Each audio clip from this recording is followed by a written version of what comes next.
why we wanted you there. The National Antimicrobial Resistance Monitoring System has a critical need for scientists who can evaluate for the trends in the development of antimicrobial resistance and pathogenic and non-pathogenic microbes from food animals following antimicrobial therapy by developing risk assessments from the AMR data gathered by the NARMS program. The other critical need of the NARMS program are scientists who can also explain the significance of these risks to non-scientists, and that's the other key piece of this. These scientists from ONAID and OGAD are scientists skilled in performing risk assessments on development of AMR resistance in pathogenic and non-pathogenic microbes. They also have experience in explaining the importance of these risk assessments to lay audiences. Their close involvement with the NARMS scientists will allow CDM to effectively explain the importance of all the data that's been collected by NARMS.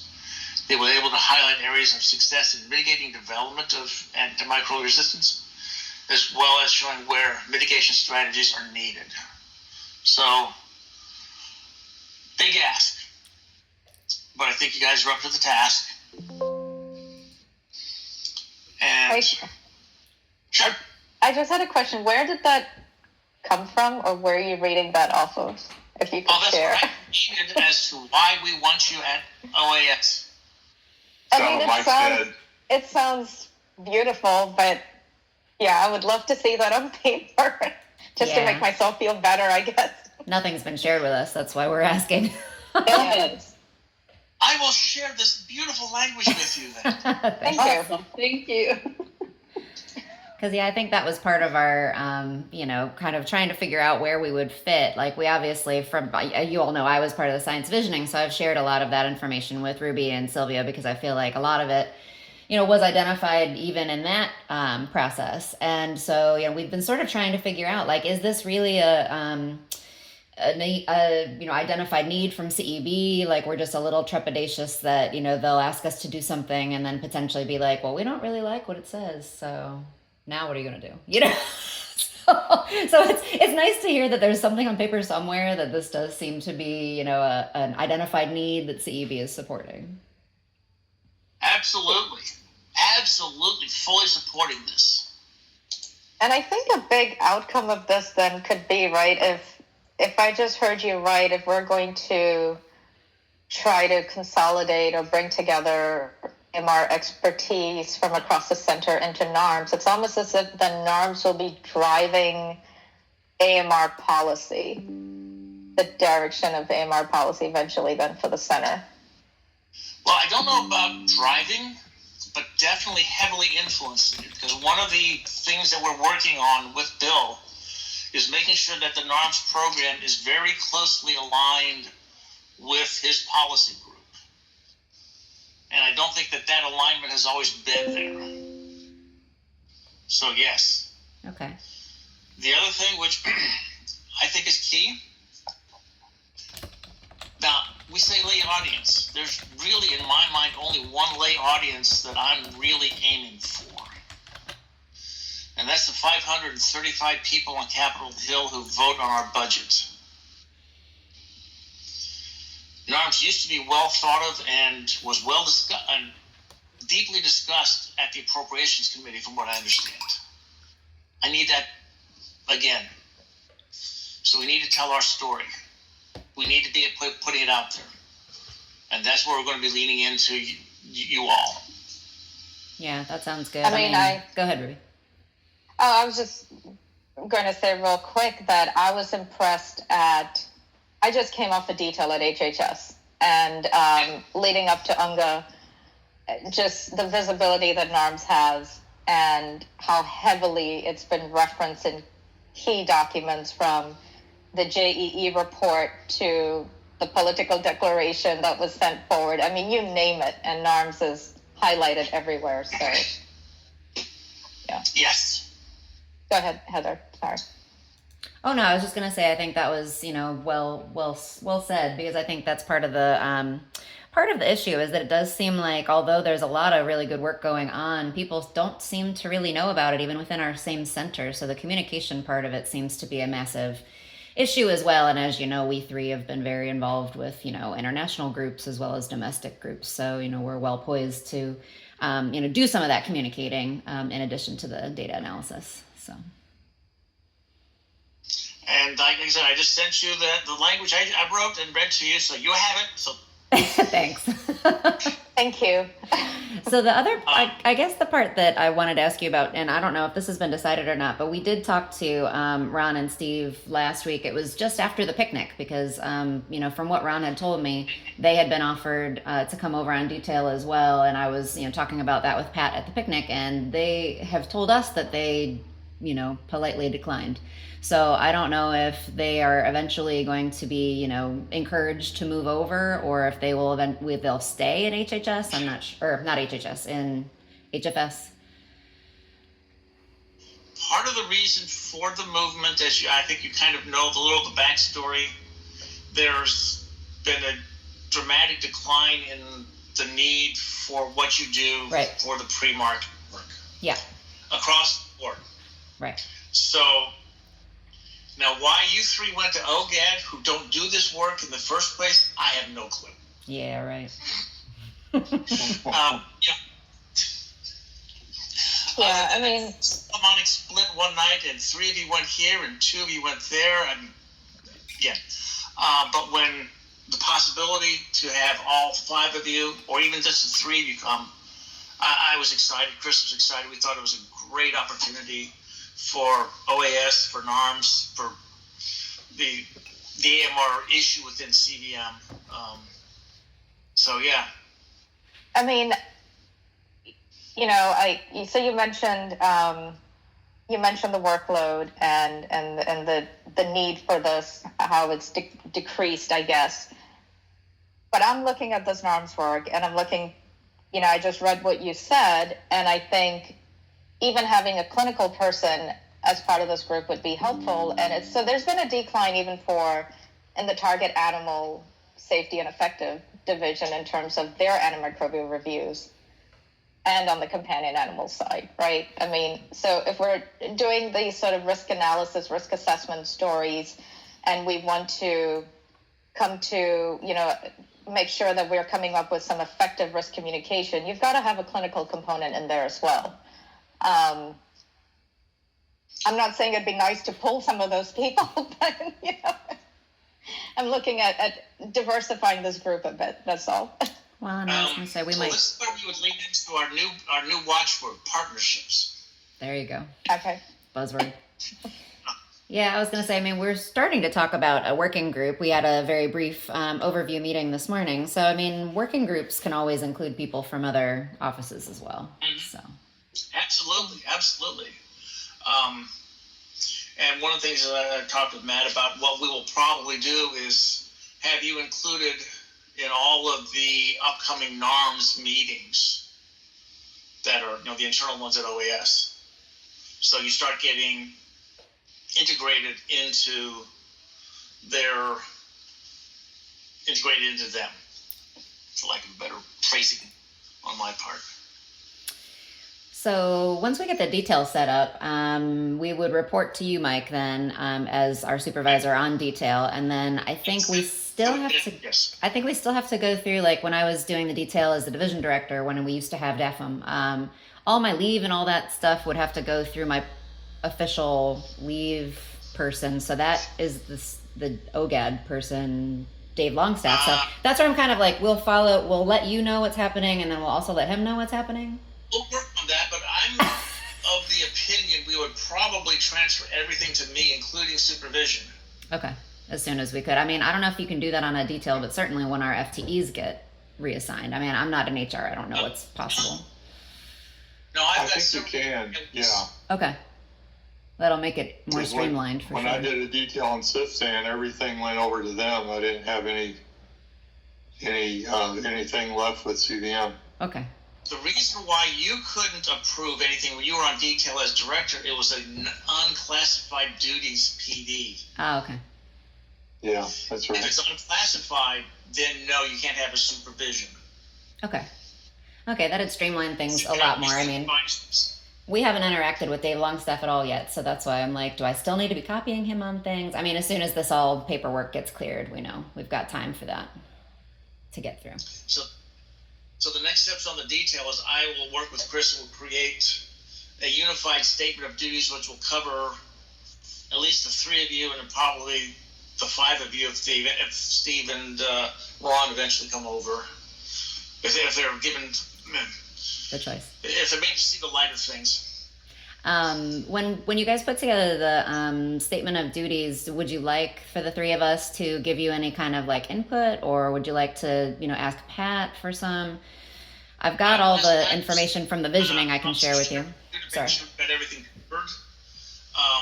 Because here's the long story. I have senior PDs that you're currently on. They're broadly enough written now that we can cover the specific work of NARMS. But when we formally transfer you into OAS and NARMS, we'll have to revise the PDs. Don't know how that'll happen. Can't say for sure. The easiest way would probably be to convert you all to cures. Okay.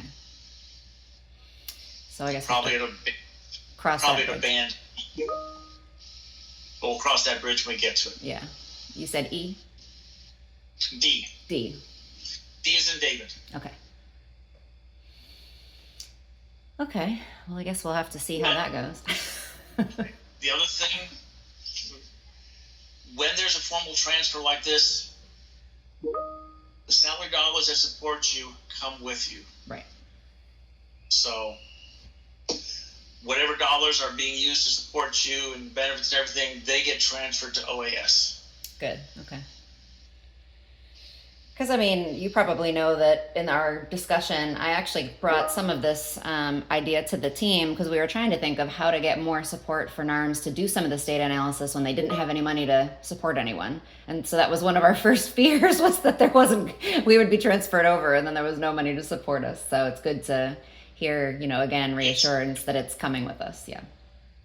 So, And good. sorry, regarding the monies, before we came over, I don't know if this is how OAS works, but in formerly ONAID, we were asked to kind of plan what meetings and travel We do that too. as such for the next 6 months or 12 months. So I was just wondering, those requests I think were in the pipeline. I know Heather had put together some paperwork, but I don't think anything was, the movement happened right when we were trying to get that put through. So I guess it's all on hold now, and then it's probably best to just have you then submit to you. Submit to. Well, go ahead and, if you have anything that you submitted for a meeting, go ahead and submit that now to me and also Claudine, so we can work it into the budget. Oh, okay. For travel, right? Okay. Okay. And usually, in general, the budget always allows for at least one meeting or one trip to go to. Sometimes Okay. two, but not guaranteed. And I guess I'll just think of more questions as we move forward. You know where we live. You know how to get a hold of us. Just send them. I can tell you that Chris and I have got very good at answering questions about all this, the uncertainty of things. So. So the question, I think that it was not clear to me. I understand that we're not totally moved. We are according to the documents. We are already in generics. So that and the timesheet is moving through the system that we already have, etc., with ONAIP and generics. However, ITAS, it seems that it's now in generics, and so for leave, because now is a crucial time that we are moving back. I have family out of the country and I'm planning to visit, etc., which it will take longer than, or maybe 2 weeks or so.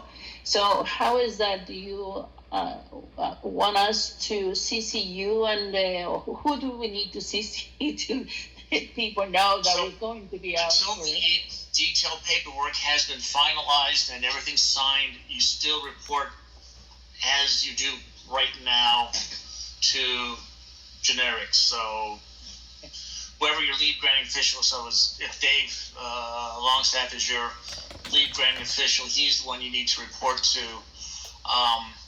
But if you're also doing mostly work with NARM, then just CC Pat or I or the others. That's an FYI. Thank you. This is going to be a little crazy, a little goofy. But if we all just keep everybody informed and work towards the best outcome, I think we'll get there. Right. And do you anticipate that this is going to be more clear in January, for which probably we need to be, it would be better for me to be in January rather than February? I was planning to travel in January and February, but I don't know when, because I've been Do not alter your being travel away. plans for this. I'm sorry? Don't alter your travel plans for this. We Okay. can work around it. That's not a big deal. All right. Thank you. That's really. Life comes first, then work, in that order. Thank you, but I mean, everything has been so scrambled this last 3-4 weeks in our lives. That was totally unexpected. That I was like, okay, shouldn't, and anyway, well, thank you. Now I think that things are a little bit more clear. Yeah, it's nice to have someone that you know you're actually going to report to rather than. Well, and I'm hopeful that you're getting excited about having an exciting work future with a program that really wants you and wants to have you help the program and the program help you. Yeah, I mean, it's kind of a joke, but when we were putting down the things that were the gaps in science visioning, I'm like, can I sign up for this job? Apparently I did, whether I knew it or not. But I guess these were some conversations that we did have in our team meetings with Jeff about the need of Yeah. more digging into the information, and start looking at the information and coming up with an analysis of the data that has been reported all these years, and it's coming along. So, yeah.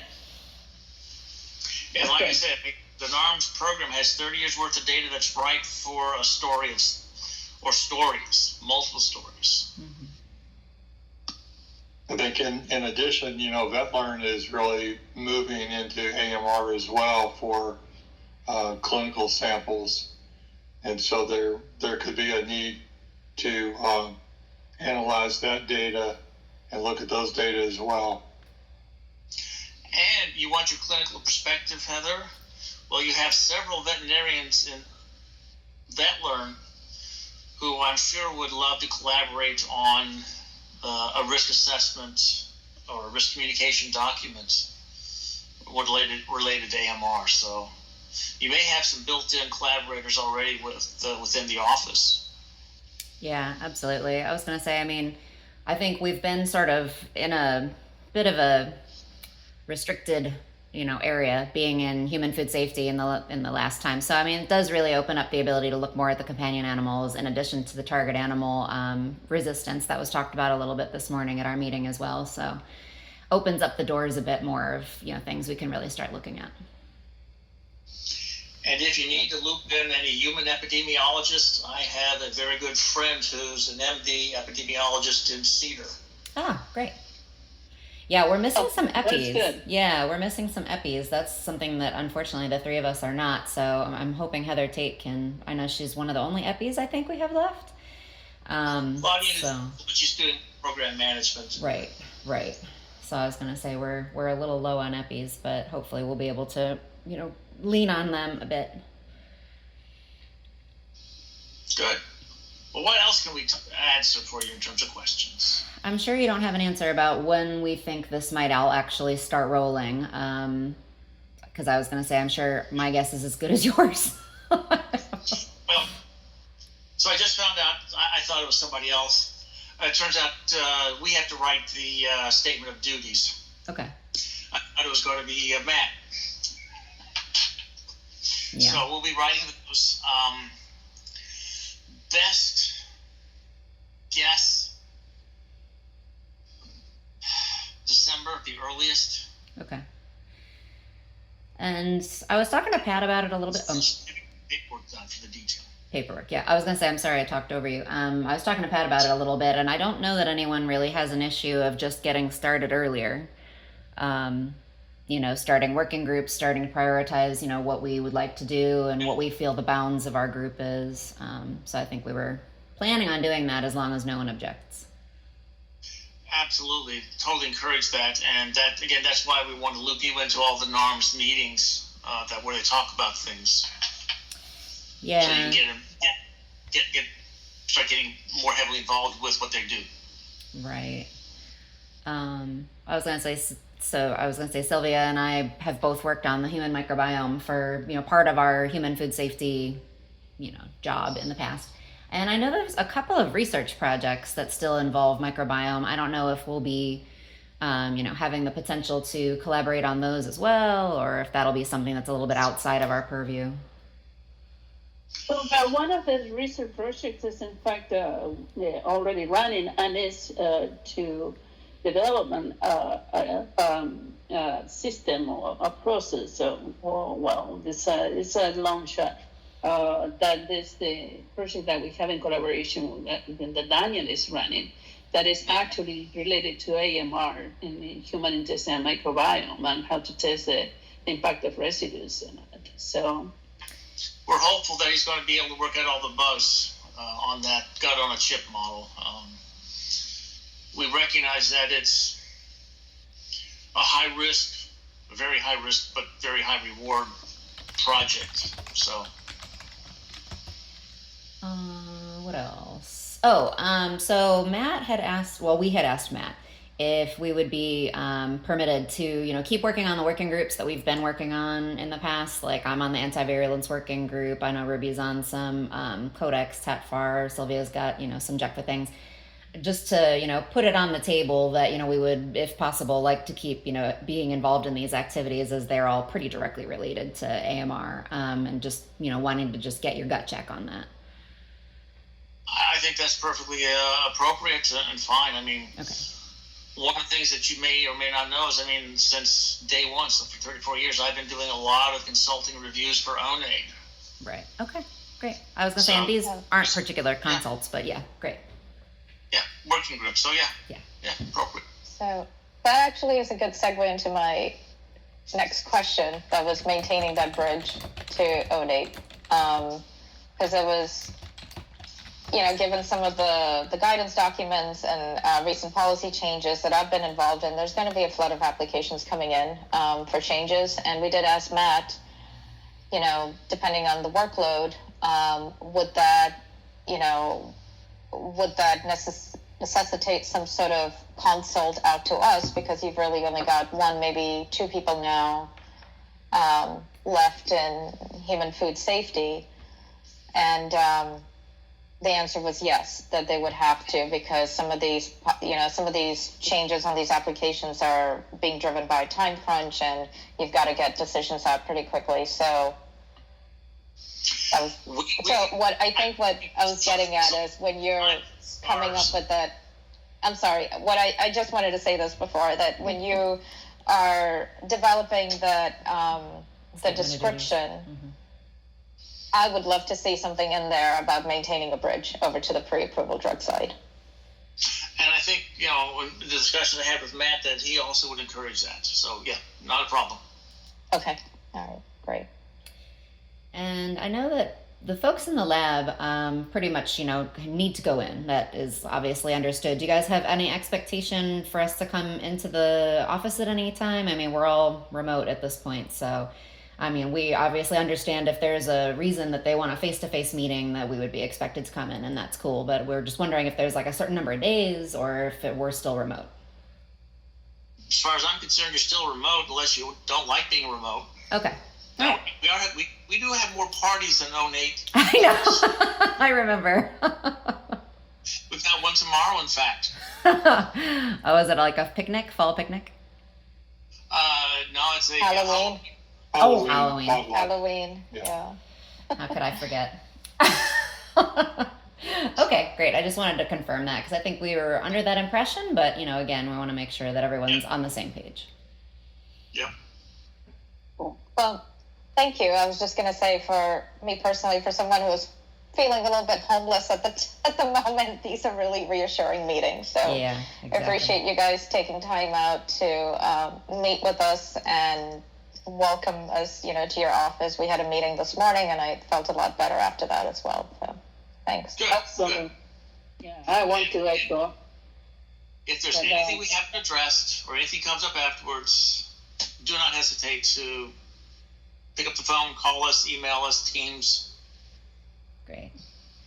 Great. Yeah, I also would like to echo Ruby's comments. I think that after all this situation, as I said before, it was kind of a tough time, but now I really feel the light at the end of the tunnel. Yeah. And we just get a little bit more organized and thinking, okay, this is actually going to work. Thank you so much for taking the time to touch base with us and give us guidance. Thank you. Yeah, getting some answers has been amazing. Thank you. Anytime. I was gonna say I feel like I was just there, even though my detail was 2 years ago. But anyway, yeah, I'm back. All right. Yeah, you're back. All All right. Bye. All right, thanks y'all. Thank Bye-bye. you. Thank Bye-bye. you. Bye-bye.